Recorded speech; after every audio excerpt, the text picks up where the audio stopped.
दोस्तों, अगर शरीर को स्वस्थ रखना है तो हंसना जरूरी है, और हंसने के लिए हमारे चैनल हिंदी जोक एवरीवन को लाल बटन दबाकर सब्सक्राइब कर लीजिए और बगल में जो घंटा है उसको दबाकर ऑल नोटिफिकेशन ऑन कर लीजिए ताकि हमारा वीडियो सबसे पहले आपके मोबाइल में चला जाए। एक आदमी के पास एक ही कमरा था और बच्चे 5 थे।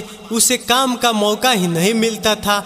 एक दिन वो 200 ग्राम चना लाया और सब बच्चों को छत पे ले गया।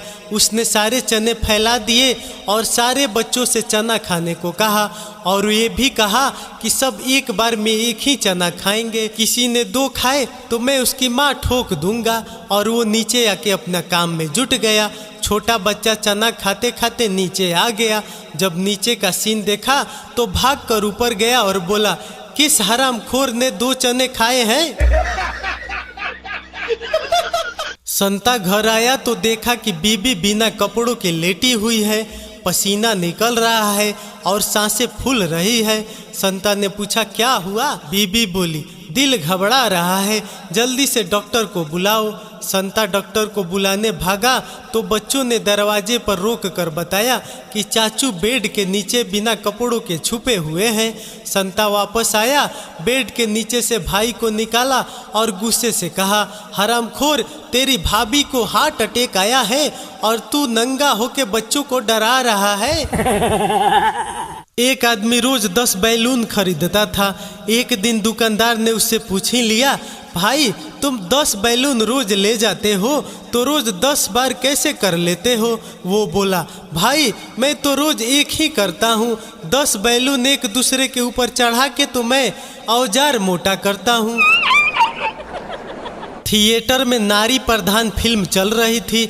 एक लड़की जोश में खड़ी होकर बोली, आज नारी खड़ी हो जाए तो क्या नहीं कर सकती है? पीछे से पप्पू बोला, सूसू।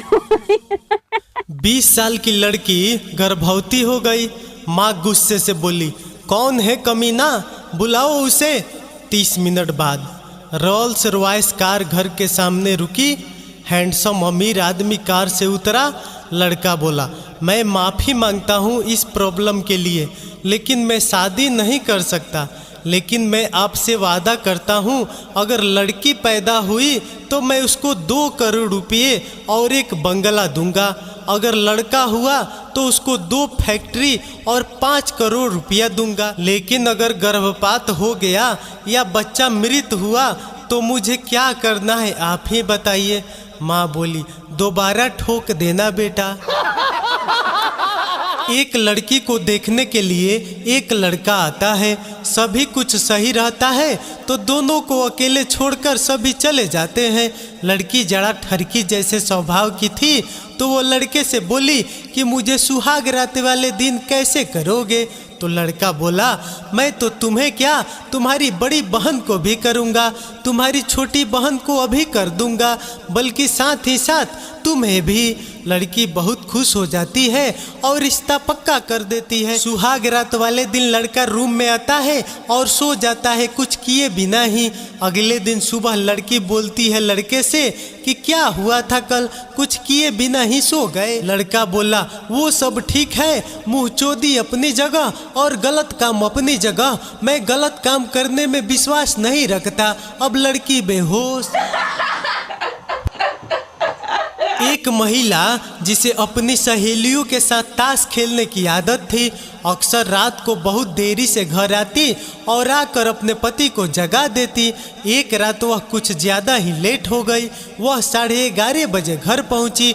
उसने सोचा उसका पति सो रहा है, इसलिए उसे बिना परेशान किए वह चुपचाप कमरे में आई। उसने पर्स को एक तरफ रखा, अपने सारे कपड़े उतारकर नाइटी ढूंढने लगी। तभी उसके पति की नींद खुल गई। वह बिस्तर से उठकर उसे देखने लगा। ये क्या? उसने हैरानी से कहा, क्या तुम सब कुछ हार गई? एक आदमी सिक्योरिटी गार्ड से बोला, तुम जानते हो मैं मिनिस्टर के बहुत क्लोज हूँ, मुझे अंदर जाने दो।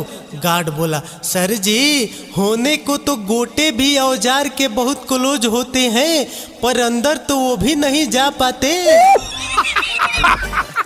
एक मकान पर मकान मालिक ने मकान खाली है का बोर्ड लगा रखा था।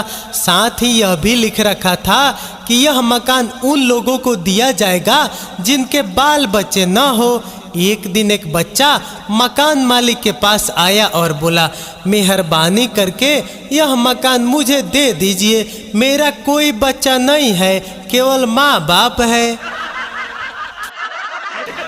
90 साल के एक दादाजी मृत्यु के बाद स्वर्ग पहुँचे। स्वर्ग में खूबसूरत अप्सराओं का नृत्य देखकर दादाजी फूट फूट कर रोते हुए बोले, योगा के चक्कर में नहीं पड़ता तो कब का यहाँ पहुँच गया होता। संता को कोई बार बार एसएमएस करके तंग कर रहा था। थक कर संता ने नया सिम लिया और उसको एसएमएस भेजा, कमीने मैंने नंबर बदल लिया है, अब तो तेरा बाप भी मुझे तंग नहीं कर सकता। कितने तेजस्वी लोग हैं हमारे पास, कितने शानदार विचार रखते हैं जी।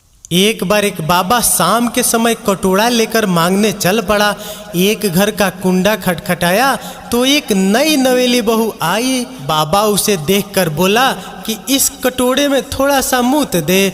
बहू बोली, क्या करेगा मूत का? बाबा बोला, दवाई बनाऊंगा जी। बहू भीतर जाकर उस कटोरे में मूत के ले आई। बाबा ने 2-4 घर ऐसे ही बोल बोल के कटोरा भरवा लिया और जंगल में चला गया। वहां जाकर औजार निकाला और उस कटोरे में डुबो के बोला, पीस तो तेरे किस्मत में है नहीं, ले तरी ही पी ले।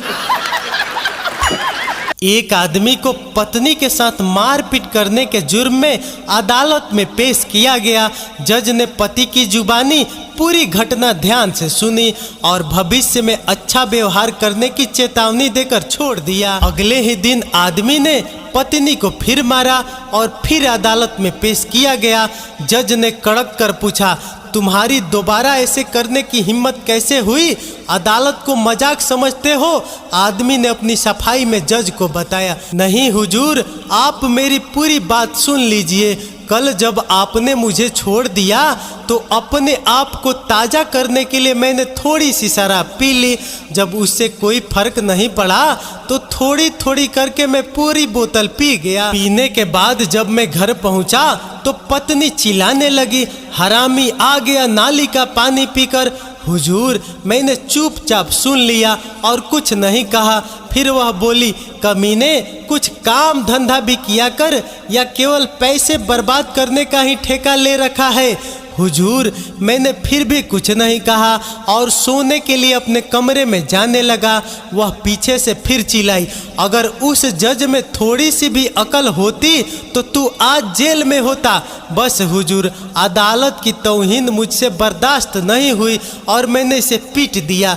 बस फिर क्या था, जज ने केस खारिज किया और पति को बाइज्जत बरी कर दिया।